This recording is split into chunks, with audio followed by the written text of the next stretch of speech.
Aujourd'hui, rencontre avec Guillaume Moreau. À 28 ans, le pilote automobile fait connaître le Limousin sur toute la planète. Passé au niveau professionnel depuis maintenant 8 ans, il participe aux plus prestigieuses compétitions. Originaire de Saint-Léonard et désormais limougeot, il nous raconte son quotidien en tant que sportif de haut niveau. À l'approche des 24 heures du Mans, prévues les 11 et 12 juin, il nous livre ses impressions et nous explique comment on prépare cette course de longue distance. Chaque année, je fais 8 à 10 heures de roulage, donc c'est quand même beaucoup d'un coup.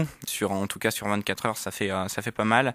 Et tout ça se prépare physiquement sur des séances au quotidien. Tous les jours, j'ai des séances de sport que je prépare. Alors, plus on approche du Mans, plus on relâche aussi un peu les entraînements pour être le moins fatigué possible. Et puis tout ça se prépare pas mal pendant l'hiver, où là, on attaque des séances de sport qui durent beaucoup plus longtemps, où on peut faire 4 heures de sport par jour, parce que des relais, quand tu montes dans la voiture, ça dure 3-4 heures au Mans. On l'aura compris, un entraînement physique régulier est donc indispensable pour aborder les 24 heures du Mans. Mais qu'en est-il de la préparation mentale ? Moi, bizarrement, j'ai pas trop besoin de me préparer.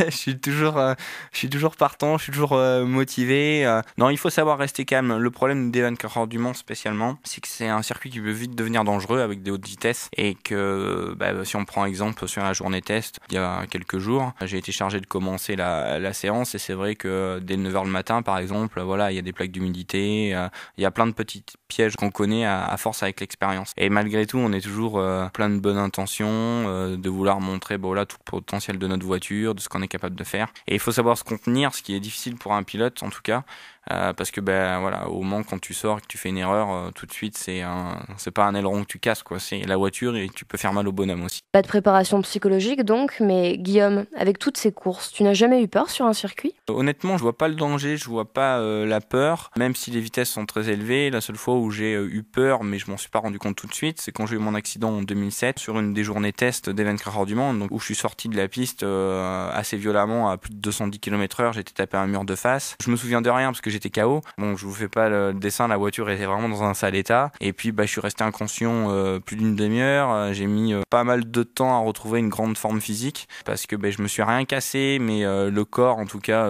pris un sacré choc et il a fallu du temps à se remettre. Donc quand j'ai revu la vidéo de l'accident, c'est là où j'ai eu peur et je me suis dit waouh, tu peux jouer, tu peux vite perdre.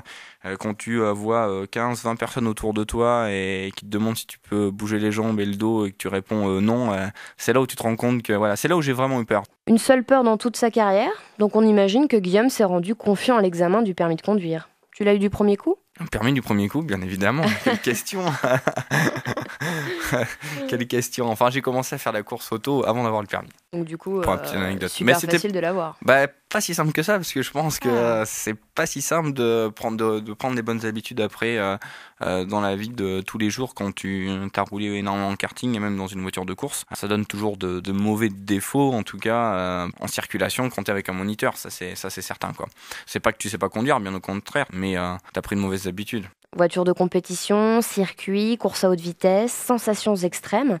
Guillaume Moreau en fait rêver plus d'un avec sa carrière. Et toi, Guillaume, tu arrives à garder les pieds sur terre ? Je me suis toujours dit que j'avais énormément de chance de faire ce que je faisais, que ça faisait rêver beaucoup de petits garçons généralement, même s'il y a des filles qui s'intéressent à la course automobile. Et après, honnêtement, les gens pensent que c'est tombé comme ça, mais c'est beaucoup de travail, même encore aujourd'hui. Alors c'est vrai que je suis passé entre des mailles de filet et que ça me réussit plutôt à l'heure actuelle, mais tu sais jamais si ça se trouve dans 2 ans, j'ai plus de volant, c'est fini. Moi je vois les choses comme ça. Profite du moment présent, faut travailler.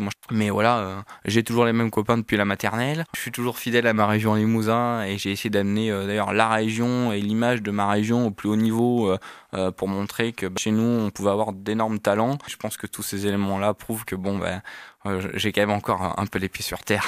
Si toi tu gardes la tête froide, comment le vivent tes proches ? Tu parviens à avoir une vie privée ? C'est vrai que les week-ends, je suis souvent parti, mais je prends beaucoup de temps à être chez moi les soirs avec mon ami avec qui je suis depuis 8 ans. Ça me pose aucun problème. Alors c'est vrai que c'est une vie un peu différente sûrement d'autres. Et chacun a son mode d'emploi, chacun voit les choses de sa façon. Moi j'ai besoin de voir mes potes régulièrement. J'ai besoin de voir ma grand-mère, ma mère, mon père. Et puis même quand je peux essayer de les faire venir sur sur un circuit, que l'emploi du temps le permet, je suis encore plus content parce que ça tient beaucoup à certaines personnes et le fait de pouvoir les emmener avec moi sur une grande compétition automobile, c'est plutôt sympa. Aujourd'hui, tu as l'air épanoui et serein. On peut parler d'un parcours presque sans faute jusqu'ici. Mais as-tu pourtant des regrets ? La seule chose que j'ai regretté, c'est de pas parler anglais comme tous les petits garçons à l'âge de 15-16 ans. Quand je tombais avec des étrangers, des Allemands, des Hollandais, ils parlaient anglais comme moi je parlais français. Donc je me suis dit, ouf, là, il y a du chemin à parcourir. Tu fais référence à ton enfance. Justement, depuis ton plus jeune âge, cette passion pour l'automobile te fait vibrer.